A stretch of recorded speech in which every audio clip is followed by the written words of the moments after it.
સુરતના કીમ નજીક ટ્રેન ઉથલાવવાના પ્રયાસના મામલામાં ચોંકાવનારો ખુલાસો થયો. સુરત કીમ કોસંબા વચ્ચે ટ્રેન ઉથલાવવાના કાવતરામાં રેલવે કર્મચારી જ આરોપી હોવાનું જાણવા મળ્યું.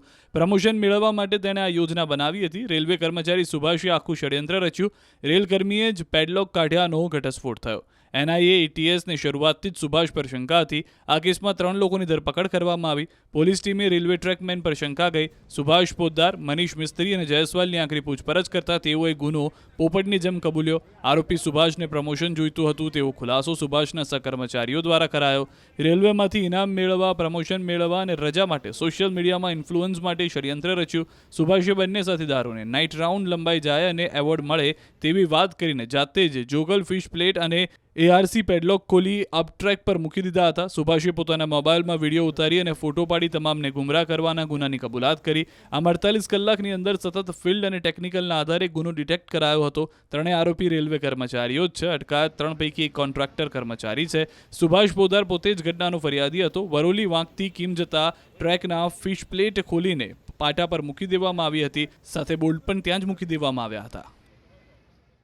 કીમ રેલવે સ્ટેશન પાસે પાટા પરથી જે ચેનચાળા કરીને જે ક્લિપો કરવામાં આવી એ અંતર્ગત છેલ્લા 4 દિવસથી જે સુરત જિલ્લા પોલીસ સ્ટાફ અને ATS NIA ટીમોએ હાલ 4 દિવસ તપાસ કરી હતી. જે અંતર્ગત ખાસ કરીને સુરત જિલ્લા પોલીસને એક મોટી સફળતા પણ મળવા પામી છે. જે અંતર્ગત 3 જેટલા આરોપીને ઝડપી પાડવામાં આવ્યા છે. અને ખાસ કરીને આજે એવોર્ડ અને પ્રમોશન મળે એ માટે રેલવેના આ કર્મચારી દ્વારા આ પ્રમાણે એક કારસો રચવામાં આવ્યો હતો. 2 ફિસલ પ્લેટ અને 71 પેડ લોક ખોલી લેવામાં આવ્યા હતા.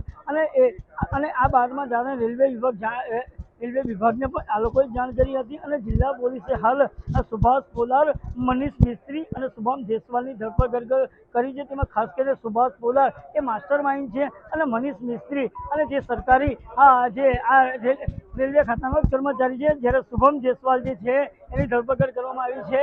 એઓ હાલ રેલવે ખાતાની અંદર કોન્ટ્રાક્ટ બેઝ ઉપર નોકરી કરી રહ્યા હતા. અને ખાસ કરીને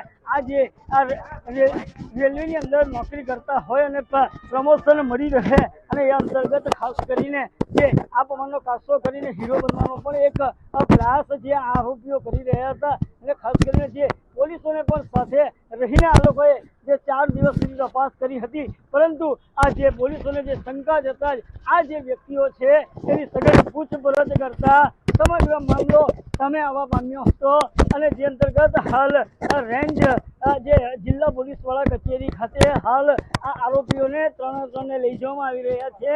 અને ત્યાં પૂછપરછ કરવી અને પ્રેસ કોન્ફરન્સ પણ હાલ હમણાં કરવામાં આવશે. ખાસ કરીને આ જે 3 પકડાયેલા આરોપીઓ છે અને એની અંદર હજુ પણ કેટલું એની અંદર જે ઊંડાણપૂર્વક તપાસ કરતા ખબર પડશે કે હજુ પણ એની સાથે કોઈ સંકળાયા છે કે કેમ. અને ખાસ કરીને આ જે સુભાષ પોદાર અને જે મિસ્ત્રી છે એ રેલવેના કર્મચારી હોય છે. અને જે મનીષ મિસ્ત્રી જે જયસ્વાલ છે એ કોન્ટ્રાક્ટ ઉપર આ રેલવે ખાતાની અંદર નોકરી કરતો હતો.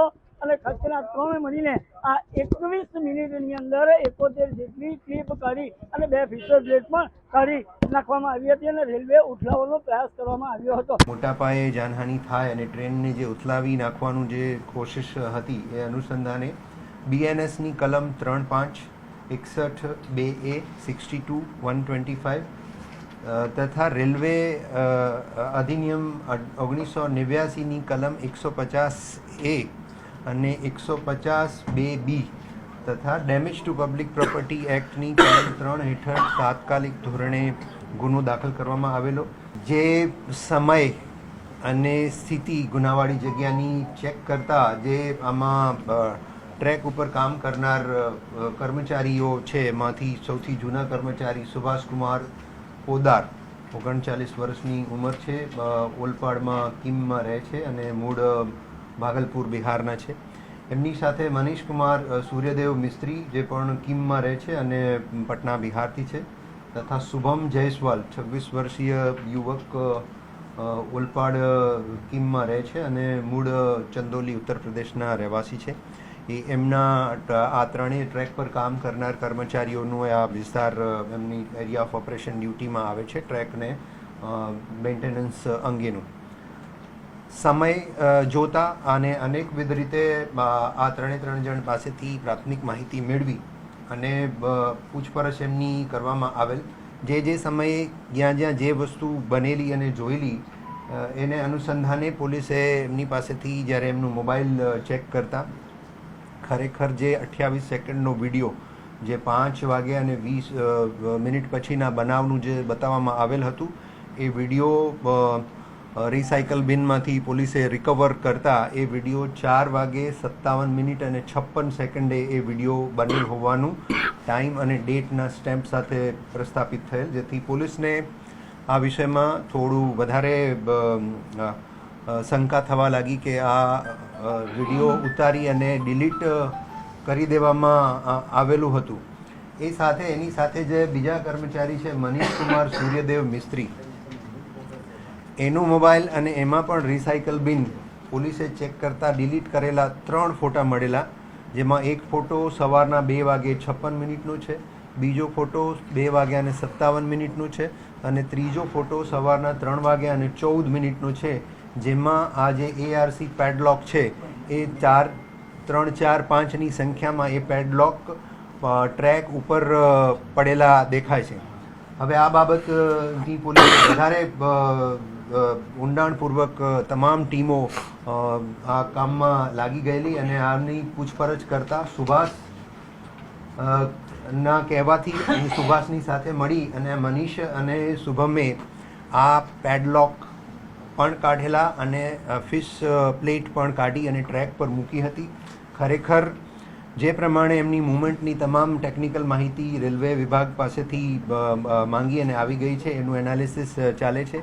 એ ટ્રેકને પેટ્રોલિંગ દરમિયાન, ટ્રેકના મેન્ટેનન્સ દરમિયાન આવું કૃત્ય સુભાષના કહેવાથી થયેલું છે, એ પ્રસ્થાપિત થયેલું છે અને 3 આરોપીઓએ આની કબૂલાત પણ કરી છે. પોલીસે ગહન પૂછપરછ કરતા પ્રસિદ્ધિ માટે ઇનામ મળે એના માટે આ કૃત્ય કરેલું છે અને જે મોન્સૂનની પેટ્રોલિંગ છે એ હવે મોન્સૂન પૂરું થતાં બંધ થાય છે.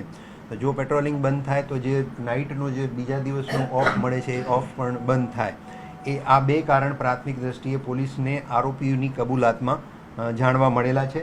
તમામની 3 આરોપીની ધરપકડ કરવામાં આવેલી છે અને એમની પાસેથી જે 3 મોબાઈલ મળ્યા છે, જે ટેકનિકલ પુરાવો છે, જેને આપણે ઇન્વેસ્ટિગેશનમાં ખૂબ જ અગત્યની કડી માનીએ છીએ, એ કબજે કરવામાં આવેલા છે અને આગળની તપાસ જે છે એ SOG PI કરી રહ્યા છે.